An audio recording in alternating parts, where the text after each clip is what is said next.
네, 안녕하세요. 네, 안녕하세요. 네, 브라운 오랜만이네요. 네, 오랜만에. 어디 갔다 오셨죠? 일하고 있었습니다.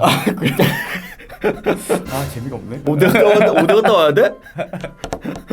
오늘 우리 무슨 얘기 할 거예요? 오늘은 네. 아마도 많은 분들이 궁금해하실 것 같은데, 사내 연애, 공무원과 대기업의 사내 연애에 대해서 이제 비교를 하고 그 각 특징에 대해서 말씀드리려고 합니다. 재밌겠죠? 오늘 처음으로 저희가 디렉터를 하시는 분이 앞에 계시는데 박수를 치라고 해서 박수를 쳤습니다. 네. 이제 봄이 되고 있으니까 본격적으로 사내 연애에 대한 이야기를 할 건데 먼저 브라운은 사내 연애에 대해서 어떻게 생각하세요? 저는 반대입니다. 왜죠? 저는 제 가까이에서 누군가를 만나는 게 되게 불편하고 그래서 잘 안 좋아요. 사내 연애를 해봤어요? 아니요, 그래서 안 했어요. 해보지도 않았지만 피하는 거죠. 아무도 할 마음이 없는데 혼자서 벌써 거리를 두는 거야. 그럼 저스틴은 사내 연애에 대해서 어떻게 생각해요? 저는 약간의 로망 같은 건 있었는데 저는 뭐 실행에 옮겨본 적은 없고 저도 사실은 좀 많이 어려움은 있다고 생각해요. 근데 저는 좋은 사람 있으면 저는 할 거예요. 아무 상관이 없다고 생각해요. 사내 연애 해보셨어요? 아니요.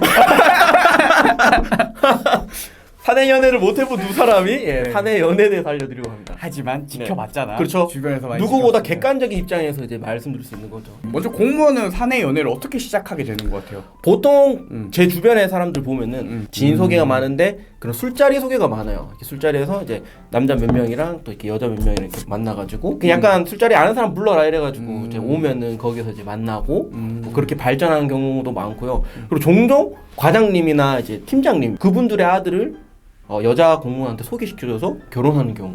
그거 좀 위험하지 않나? 근데 제 주변에는 있었어요. 그리고 되게 신기하더라고요. 뭐지 제 입장에서 만약 제가 받아본다면은 되게 거부할 것 같은데 그래도 종종 그런 경우가 있더라고요. 그럼 대기업은 어떻게?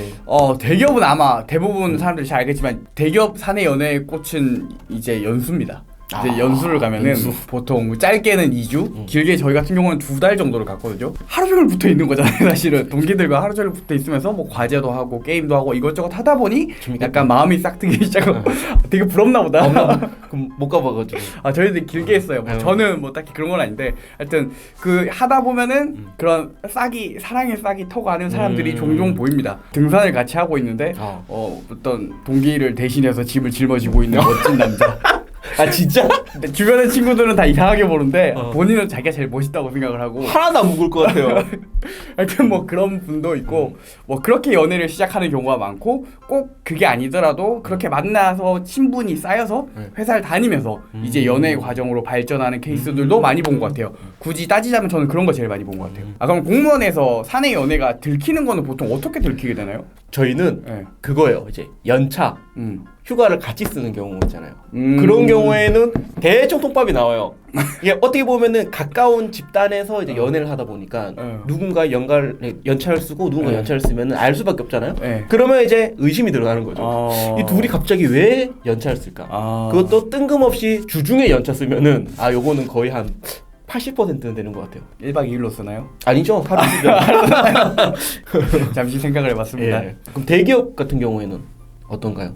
저희는 어쨌든 회식이나 뭐 이렇게 사람들끼리 다른 팀과 모이는 자리에서 이렇게 둘만 이렇게 빠지는 경우들이 있거든요. 특히 시간차로 자기들 나름 계산해서 하는 거죠. 5분 차거나 그렇게 빠지다 보면 사람들이 쟤들 수상한데? 이런 시작을 하게 되고 또 사실 대기업은 인원이 워낙 많잖아요. 그리고 서로 다 어느 정도는 알거든요. 그러니까 뭐 지나가다가 어느 카페에서 누가 있었더라. 지나가다가 누가 둘이서 밥을 먹고 있더라. 과감하네요. 근처에서. 꼭 근처가 아니라도 들켜요. 그러니까 안 들키는 사람까지 하면 얼마나 많겠어. 그렇게 하면서 조금씩 소문을 타기 시작하죠. 동기들 경우는 동기 회식 자리에서 걸리는 경우가 제일 많아요. 제가 보기에는 그런 경우가 제일 많습니다. 그러면 공무원 같은 경우에는 그리고 연애를 하시는 분들 사내 연애하면 잘 연애를 하는가요? 네, 보통 저는 사내 연애를 하는데 뭐 헤어지는 거는 진짜 못 봤어요. 근데 사내 연애를 한다고 잘 알리지 않아요. 정말 친하지 않는 이상은 알리지 않기 때문에 보통 이제 결혼 날짜가 잡히고 그러면 이제 그 동기들이나 뭐 조금 친했던 사람한테 알리는 경우가 있죠. 그렇게 되면은 이제 알게 되는 경우가 있고 그 전에 헤어지게 되면은 사내 연애를 한다고 말하지 않았기 때문에 헤어졌는지 만났는지도 몰라요. 일례로 제 동기 형은 여자친구가 있다고 하고 저한테 이제 결혼까지 한다 그랬는데 그 결혼 발표가 나오고 나서 저한테 사내 연애를 하고 있다. 이 뭐 어떤 주사님이랑 만나고 있다. 아. 근데 그분이 되게 막 인기 많은 주사님이고 네. 왜요? 왜 형이랑 만나?